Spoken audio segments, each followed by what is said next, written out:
오늘 우리에게 주시는 하나님 말씀은 구약 성경 신명기서 8장 1절에 6절까지 말씀 되겠습니다.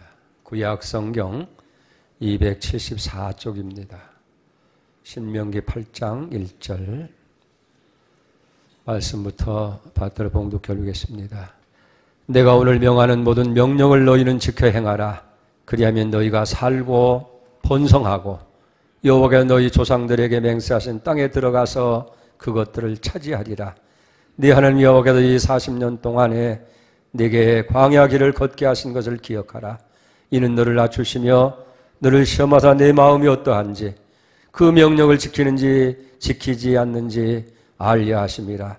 너를 낮추시며 너를 줄이게 하시며 또 너도 알지 못하며 네 조상들도 알지 못하던 만나를 네게 먹이신 것은 사람이 떡으로만 사는 것이 아니요 여호와의 입에서 나오는 모든 말씀으로 사는 줄을 네가 알게 하려 하심이라.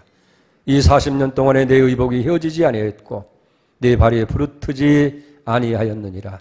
너는 사람이 그 아들을 징계함 같이 네 하나님 여호와께서 너를 징계하시는 줄 마음에 생각하고 네 하나님 여호와의 명령을 지켜 그 길을 따라가며 그를 경외할지니라. 아멘.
할렐루야. 귀한 찬양 감사합니다. 힘드셨죠? 오늘 눈이 많이 와서 아마 길이 미끄럽고 굉장히 어려웠을 거예요. 그래도 여러분들이 안전하게 하나님의 전에 나온 것 정말 치아드립니다. 축하를 드립니다. 감사합니다. 우리 옆 사람 인사 나누십시다. 잘 오셨습니다. 축하를 드립니다. 할렐루야. 아멘. 오늘 우리가 대강절 두 번째 주일 성서주일로 지킵니다. 하나님께서 우리에게 많은 것을 다 선물로 주셨는데 당신의 말씀을 기록한 성경을 우리에게 주셨다고 하는 것은 최고의 선물이고 은혜인 줄 믿습니다. 세상에 많은 사람들의 책이 있어요. 아무리 그 책이 훌륭해도 그 책은 사람이 쓴 책이고 사람의 이야기예요. 그러나 성경은 하나님의 말씀, 하나님의 이야기인 줄로 그렇게 믿습니다. 우리가 디모데후서 3장 16절에 보면 모든 성경은 하나님의 감동으로 된 것으로 교훈과 책망과 바르게 함과 의로 교육하기 유익하니 이는 하나님의 사람으로 온전케 하며 모든 선한 일을 행하기에 온전케 함이라. 할렐루야. 또 옛날 오래전 이사야를 통해서 이사야 34장 16절에 보면 너희는 여호와의 책에서 찾아 읽어보라. 이것들 가운데 빠진 것이 하나도 없고 죄짝이 없는 것이 없으리니 이는 여호와의 입이 이를 명하셨고 그 영이 이것을 모으셨음이라. 그렇습니다. 성경은 하나님의 감동으로 된 거예요. 하나님이 말씀하셨고 또 하나님의 영이 이것을 모아서 오늘 글로 기록했다 하는 거예요. 그래서 성경 마지막 책 요한계시록을 열면서 1장 3절에 뭐라고 말씀합니까? 이 말씀을 읽는 자와 듣는 자와 그 가운데 기록한 것을 행하는 자가 복이 있다고 그렇게 말씀합니다. 여러분, 이 하나님이 우리에게 주신 성경을 귀하게 여겨야 돼요. 그리고 이 말씀을 잘 받고 간직하고 또 읽고 이런 일 묵상하고 여기 지켜 행할 때에 말씀에 기록된 대로 하나님이 여러분에게 축복하실 줄로 믿습니다. 여러분, 왜 우리가 말씀을 가까이 해야 되고 말씀을 소중히 여겨야 되느냐? 몇 가지 이유가 있습니다. 첫째는 이 성경 말씀이 우리 인생의 거울이기 때문에 그런 거예요. 하나님의 말씀은 인간의 모습을 그대로 우리에게 보여주는 거예요. 절대 꾸밈이 없어요. 어떤 가식이나 의장이 전혀 없습니다. 여러분, 세상의 책들을 가만히 보세요. 얼마나 많이 인간을 미화시킵니까? 잘된 것은 더 크게 침소봉대해서 과장을 하고 잘못된 것은 그저 작게 숨기려고 그렇게 하고 있는 것을 봅니다만은, 그래서 평범한 사람들을 성자로 만들기도 하고 의인을 만들기도 합니다만은 하나님 말씀은 절대 그렇지 않아요. 조금도 꾸밈이 없고 과장이 없고 거짓이 없고 있는 그대로.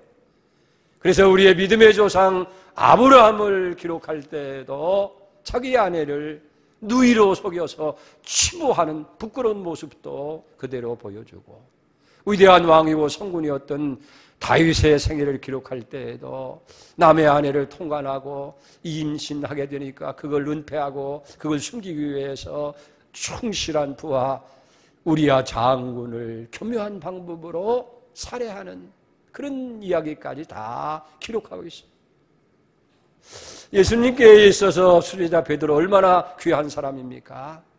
그런데 베드로도 비겁하게 조그만 계집종 앞에서 3번씩이나 주님을 부인하는 그런 모습도 생생하게 그대로 다 기록하고 있는 것을 보게 됩니다. 그뿐 아니잖아요. 그런 죄인도 앞에 회개하고 돌아오면 하나님이 얼마든지 용서하시고 그를 받아주시는 사랑의 하나님인 것도 우리에게 보여주십니다. 성경은 인류 역사의 거울이에요. 우리의 과거의 인간의 모습뿐만 아니라 미래 인류의 모든 것도 다 기록하고 있는 것을 봅니다. 그래서 개인의 생사 화복이라든지 한 민족 국가의 흥망성쇠 이 모든 것을 다 하나님께서 주관하시고 역사하시고, 그래서 우리가 역사를 히스토리라고 하잖아요. 하나의 사건의 기록이 아니라 사실은 기독교 역사는 귀시회태라고 그래요. 구속의 역사.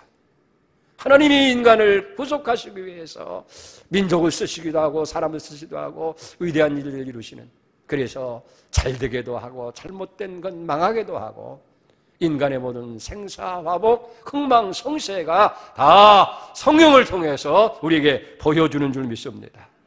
뿐만 아니라 성경은 우리의 내면의 세계까지 다 보여주시는 거예요. 여러분 가만히 보세요. 이 말씀의 거울을 통해서 이제 우리 자신들의 모습을 청란하게 다 보여주는 거예요. 아무리 경건하고 정직한 사람이라 할지라도 말씀 앞에 서지 않고는 자기 자신이 누군지를 모르는 거예요. 그런데 하나님의 말씀이 거울이 돼서 우리의 내면의 모습까지 다 보여줍니다. 그래서 말씀 앞에 서는 사람들은 전부 다 무릎 꿇고 회개할 수밖에 없는 거예요. 베드로 보세요. 주여 나를 떠나소서 나는 죄인입니다. 바울 같은 사람은 나는 죄인 중에 괴수입니다. 만색되어 나지 못한 팔싹둥입니다 라고 그렇게 이야기를 하고, 엘리야 같은 이사야 같은 사람들은 화로다 나야 망하게 됐다. 내가 입술이 부정한 사람 중에 거하면서 만군의 하나님을 비웠다. 여러분 그렇습니다. 아무리 악한 사람도 하나님 말씀 앞에는 회개하게 돼 있어요. 그리고 착하고 선하게 산 사람도 말씀 앞에서는 자기 스스로 죄인인 것을 무릎 꿇을 수밖에 없다는 거예요. 이게 말씀은 우리의 깊은 내면 숨겨진 죄까지 전부 다 드러나게 해요. 그래서 히브리 4장 12절에 뭐라고 말씀합니까?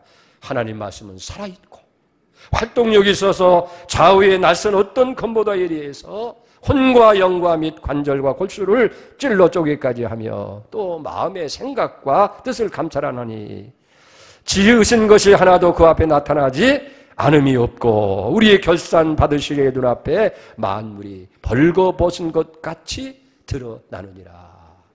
우리가 아무리 숨기고 감추고 위장하려고 해도 다 말씀 앞에 드러날 수밖에 없다는 거예요. 마치 만물이 벌거벗은 같이 드러난 것처럼 우리의 내면의 세계에 숨겨진 죄까지도 다 드러나게 하는 거예요.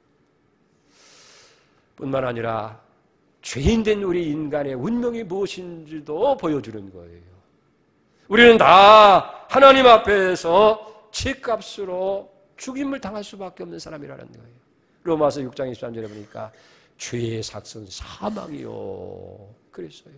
그러니까 범죄한 인간의 운명은 이제 죽음, 멸망밖에 없다는 거예요.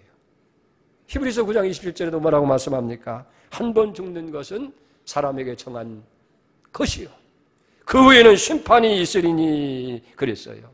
심판 후에는 무서운 지옥 형벌이 우리를 기다리고 있다. 인간은 다 말씀대로 한다고 한다면 죄진 인간은 멸망받을 수밖에 없는데 성경은 그것만 얘기하는 것이 아니에요. 이런 죄인에게도 구원의 길이 있고 생명의 길이 있다 하는 것을 말씀해 주는 거예요. 할렐루야. 요한복음 3장 16절에 보면 하나님이 세상을 이처럼 사랑하사 독생자를 주셨으니 이는 저를 믿는 자마다 멸망치 않고 영생을 얻게 하려 하심이라. 아멘입니다. 요한복음 1장 12절에 보면 영접하는 자 곧 그 이름을 믿는 자에게는 하나님의 자녀가 되는 권세를 주셨다. 이는 혈통이나 육정이나 사람의 뜻으로 나지 아니하고 오직 하나님께로부터 난 자들이다. 아멘입니다. 여러분 성경은 아무리 우리가 죄 가운데 있고 저주받고 멸망받을 수밖에 없는 그런 존재라 할지라도 하나님께서 구원을 위해서 우리를 위해 보내신 그 아들 예수 그리스도를 믿고 영접하면 그 죄는 다 용서가 되고 구원받아서 하나님 나라의 왕자가 되고 공주가 되어지는 놀라운 축복을 우리에게 보여주는 줄로 그렇게 믿습니다. 그 때문에 성경은 참 놀라운 거울이에요. 인생을 우리가 다 볼 수 있습니다. 인생의 운명을 봅니다. 미래를 봅니다. 구원을 봅니다. 영생을 봅니다. 할렐루야. 그렇기 때문에 이 말씀을 가까이 하고 늘 말씀의 거울을 통해서 내 자신을 보면서 우리가 당당하게 신앙의 길을 걸어가기를 축복합니다. 두 번째로 성경 말씀은 우리 인생의 등불이 되어지는 거예요. 여러분, 하나님께서 우리가 이 땅에서 빛 가운데 살아갈 수 있도록 세 개의 등불을 주셨어요. 첫째는 이성이라고 하는 등불을 주셨습니다. 이성은 모든 것을 사리를 분별하고 판단할 수 있는 거예요. 이 이성을 무시해서는 안 돼요. 그래야 우리가 인생을 밝게 살아갈 수 있는 거예요. 하나님께서 우리에게 이성의 등불을 밝혀준지만 그 등불이 밝으면 모든 걸 분명하게 분별해서 살 수 있는 거예요. 두 번째로 주신 것은 양심이라고 하는 등불입니다. 근데 이 이성의 등불도 잘못하면 무슨 사상이나 세상에 오염되어 오고 그러면 그 등불이 흐려지고 어두워지면 밝히 분별을 판단하기 어려워요. 그래서 하나님께서 양심의 등불을 준 거예요. 양심. 그 양심이 밝으면 모든 시시 분별을 바르게 할 수 있게 되는 거예요. 근데 이 양심의 등불도 오늘같이 이렇게 불확실한 시대를 살아갈 때는 우리 인생 때를 밝게 비춰주지 못합니다. 어떤 때는 그 양심이 화인 맞았어요. 무뎌진 거예요. 세상의 욕심으로 인간의 정욕으로 인해서 이 양심의 등불이 흐려지니까 밝히 분별을 못하는 거예요. 양심 없는 자처럼 짐승처럼 그렇게 살아가고 있지 않습니까? 네, 세 번째 중요한 등불, 그건 말씀의 등불인 줄 믿습니다. 시편 119편 105절에 보니까 주의 말씀은 내 발의 등이요 내 길의 빛이니이다 그랬어요. 우리가 어두운 세상을 살아갈 때 하나님께서는 어둠 가운데 헤매지 않게 하기 위해서 우리에게 말씀의 등을 주셨어요. 그래서 하나님의 말씀이 내 발의 등이 되어지고 내가 가는 길에 빛이 되어진다. 우리 어떻게 살아야 되고 어느 길로 가야 되고 무엇을 해야 바른 것인지를 말씀의 등불을 통해서 밝히 우리에게 여기 보여주셨다 하는 거예요. 여러분, 이 말씀의 등불은 현재만이 아니라 미래까지도 밝혀주는 거예요. 현실은 암담하고 어둡다 할지라도 그 말씀의 등불을 통해서 소망의 미래를 바라보는 거예요. 그래서 오늘 현실이 답답하고 힘들고 어렵더라도 말씀의 등불을 통해서 소망의 미래를 보면서 우리가 용기를 갖고 살아가게 되어지는 줄 믿습니다. 오늘 여러분들이 말씀의 등불이 얼마나 밝아요. 말씀의 등불이 밝으면 힘차게 우리가 믿음의 길을 걸어갈 수 있게 되어지는 거예요. 오늘 그리스도인들이 전능의 하나님 믿으면서도 왜 무력한 삶을 살아갑니까? 말씀의 등불이 어두워지니까 그렇게 될 수밖에 없다는 거예요. 사실 어둡고 험한 길일수록 밝은 빛이 필요하잖아요. 하나님의 말씀이 내 발의 등이 되고 빛이 되어질 때에 어두움 가운데 있을지라도 염려하고 두려워할 거 없어요. 나처럼 밝게 살아갈 수 있게 될 줄로 믿습니다. 그래서 우리가 말씀의 등불이 밝으려면 말씀을 가까이 해야 돼요. 말씀을 읽어야 돼요. 자꾸 말씀을 들어야 되고 그 말씀으로 여러분들에게 간직하게 될 때에 말씀의 등불은 점점 밝아져서 내 앞길을 환하게 밝혀줄 줄 믿습니다. 그런 은혜가 임하기를 바랍니다. 세 번째로 하나님의 말씀은 성경은 하나님의 안경이 되는 거예요. 여러분, 성경이 왜 중요하냐면 이 성경을 가까이 하는 사람들은 하나님의 시야를 가지고 살아갈 수 있게 되는 거예요. 어떤 사람이 길을 가다가 안경을 하나 샀대요. 근데 그 사람은 정상적인 시력을 가지고 있는 사람이에요. 안경이 필요 없는데 안경을 샀어요. 그건 신비한 안경이 때문에 샀다는 거예요. 우리가 일반적으로 안경은 뭐 하는 거예요? 먼 것을 가까이 볼 수 있도록 확대해서 덧보기 안경을 써서 저도 이 덧보기 안경이 여기 5점이라 이렇게 됩니다. 위에는 멀리 볼 수 있고 또 밑에는 이렇게 가까이 책을 볼 수 있도록 이렇게 하는데, 다 그런데 이 사람이 산 것은 그런 일반적인 안경이 아니라 이상한 안경이에요. 근데 이상한 이 안경을 가난한 사람이 쓰면 가난은 작게 보이고 부유는 크게 보이고, 실패한 사람이 이 안경을 쓰면 실패는 적게 보이고 성공은 크게 보이고, 불행한 사람이 이 안경을 쓰면 불행은 작게 보이고 성공은 크게 보이고, 절망의 사람이 이 안경을 쓰면 절망은 작게 보이고 소망은 크게 보이는 안경이에요. 이 사람은 이 안경을 샀음으로 인해서 그 인생을 행복하고 정말 부유한 인생으로 바꾸게 되어졌다 하는 얘기예요. 그 안경이 뭐예요? 하나님 말씀, 성경인 줄로 믿습니다. 여러분, 성경을 통해서 보면 아무리 큰 불행도 불행으로 여겨지지 않는 거예요. 아무리 큰 실패도 실패로 느껴지지가 않는 거예요. 왜? 성경은 하나님의 안경이고 성경은 하나님의 시선으로 모든 것을 볼 수 있게 만들어주기 때문에 그래요. 우리가 성경을 가까이 하고 성경을 읽는 사람들은요, 세상의 어떤 사건이라든지 문제를 볼 때에 그 자체로 보는 것이 아니라 하나님의 눈으로 보는 거예요. 하나님의 시선으로 보는 거예요. 여러분, 하나님 나라는 실패작이 없습니다. 그래서 하나님 나라는 쓰레기통이 없다고 하잖아요. 하나님에게는 불행이 없어요. 그래서 어떤 것인데 다 하나님의 시선으로 보면 합력해서 유익이 되는 것이고, 고난도 유익이고 문제도 감사고. 할렐루야. 성경에 등장하는 사람들 가만히 보세요. 위대한 역사를 이룬 사람들 보면 어찌 보면 우리보다 훨씬 더 불행한 사람들, 우리보다 훨씬 더 부족한 사람들 많이 있는데, 저들이 가만히 보면 성경을 통해서 하나님의 시선을 갖게 되어질 때에 그런 모든 문제, 그런 장애, 그걸 다 뛰어넘을 수 있고 극복하고 위대한 역사를 이루는 사람이 되었더라 하는 얘기예요. 가령 아브라함을 보세요. 아브라함은 100세가 되었는데도 아들이 없잖아요. 그래서 이제는 나는 이제 자식이 없다. 내가 늙고 내 안에 뇌세 있는데 내게 무슨 아들이 있겠느냐. 이 불가능하다고 생각했어요. 그런데 창세기 18장 4절에 보니까, 14절에 보니까 여호와께 능치 못할 것이 있겠느냐. 내년 이맘때 내가 너에게 이르니 네 안에 사라에게 아들이 있으리라. 이 말씀을 통해서 이 아브라함이 하나님의 시선을 갖게 되는 거예요. 하나님의 시선을 보니까 자기 늙어가고 문제가 될 것도 없어요. 자기 아내가 노쇠했다는 게 문제될 것도 없어요.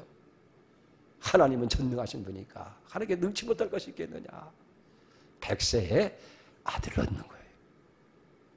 히브리 여인 가운데에 요게벳이라고 하는 여인이 있었습니다.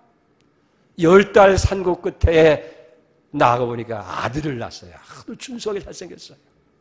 근데 불행하게도 그 여인이 살던 시대에 이스라엘 히브리 민족은 애굽의 종살이하는 거예요.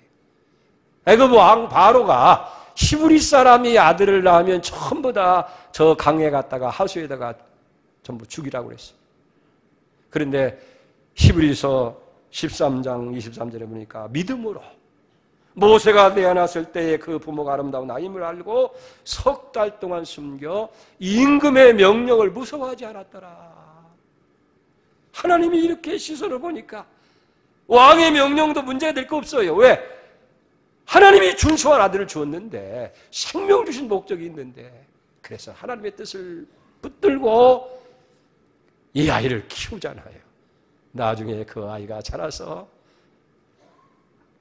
이스라엘 백성들을 출애굽시키는 위대한 하나님의 사람이 되어진 줄로 믿습니다. 다니엘이라는 사람은 사자굴 속에서도 하나님의 구원을 하나님의 시선으로 바라보면서 보았느냐 하는 얘기예요. 여러분, 사람이 믿음으로 산다는 건 다른 게 아니에요. 하나님의 시선을 가지고 산다 하는 거예요. 하나님이 세상을 보는 것처럼, 하나님이 사건을 보는 것처럼, 하나님이 사람을 보는 것처럼 하나님의 눈으로 보고 살아가는 것이 믿음이라는 거예요. 여러분 가만히 생각해 보세요. 어떤 질병도 있어요. 어떤 가난도 하나님의 눈으로 보면 해결 못할 가난이 없고, 어떤 문제도 하나님의 눈으로 보면 못 해결할 문제가 없고요. 어떤 불행도 하나님의 눈으로 보면 못 해결할 불행이 없다 그 말이에요. 오늘 성경의 위대한 일을 이룬 사람들은 다 어떻게 그런 하나님의 시선을 가졌어요? 하나님 말씀을 가까이 하고 말씀을 읽을 때에 그런 시선, 그런 눈을 갖게 되어진 줄 믿습니다. 그래서 하나님이 우리에게 주신 선물 가운데 가장 큰 것이 정말 성경이에요. 성경 말씀. 여러분, 우리가 말씀이 없다고 한다면 어떻게 우리가 신앙생활을 올바로 할 수 있겠어요? 예? 그러니까 옛날에 성경 말씀이 없을 때는 얼마나 시행착오를 한지 몰라요. 로마서 10장에 보면 그러잖아요. 믿음은 어디서 나요? 들어야 돼요. 말씀을 들어야 돼요. 들음에서 나고, 들음은 하나님의 말씀으로 말미암는다.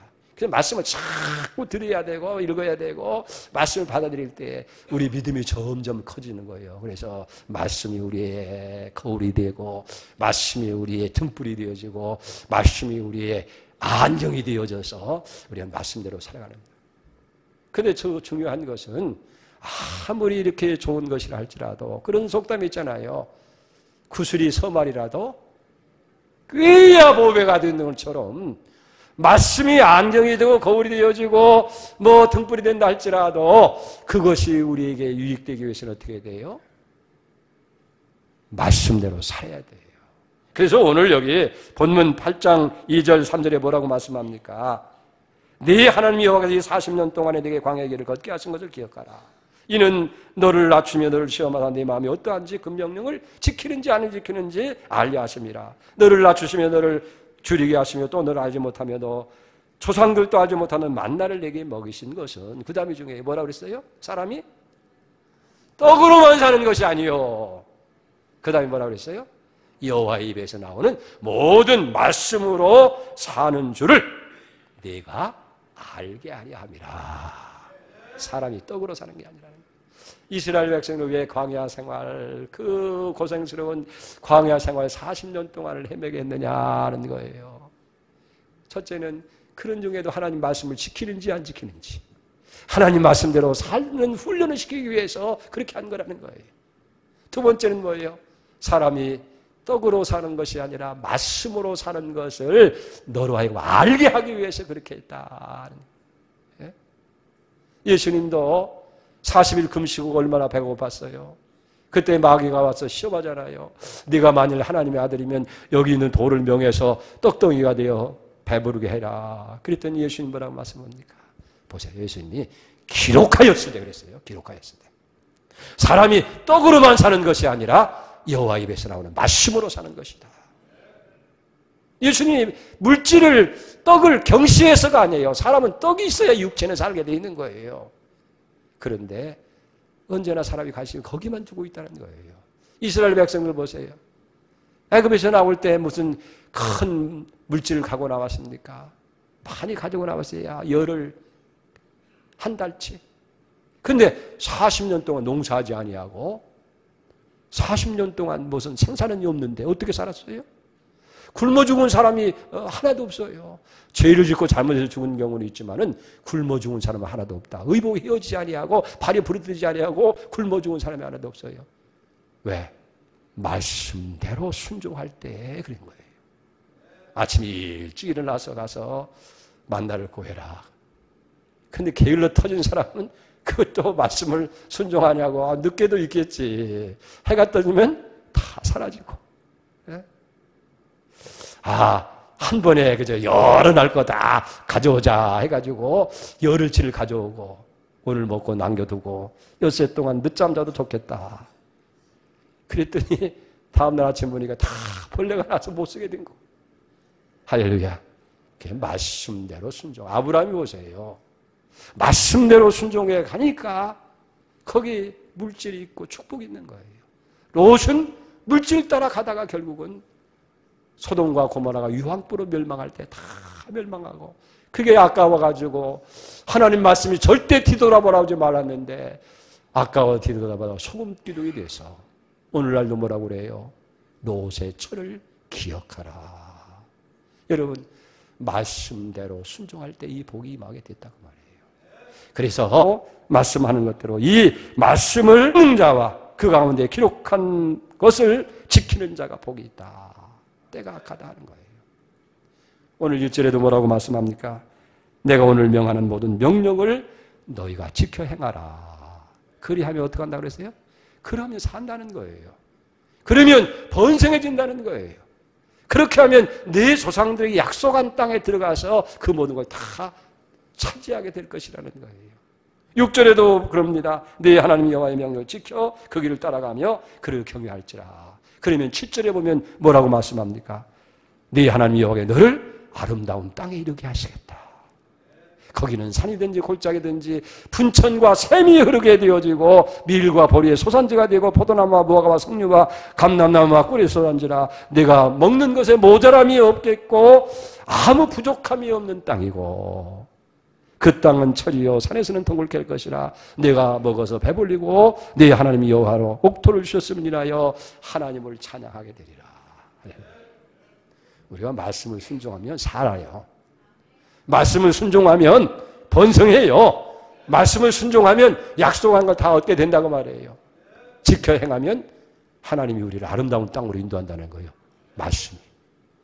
그래서 거기는 골짜기든지 산전이든지 샘이 솟고 분천도 흐르고 밀과 보리의 소산지고 석류와 무화과와 감람나무가 있고 그래서 먹어서 부족함이 없고 아무 부족함이 없는 땅이고 할렐루야.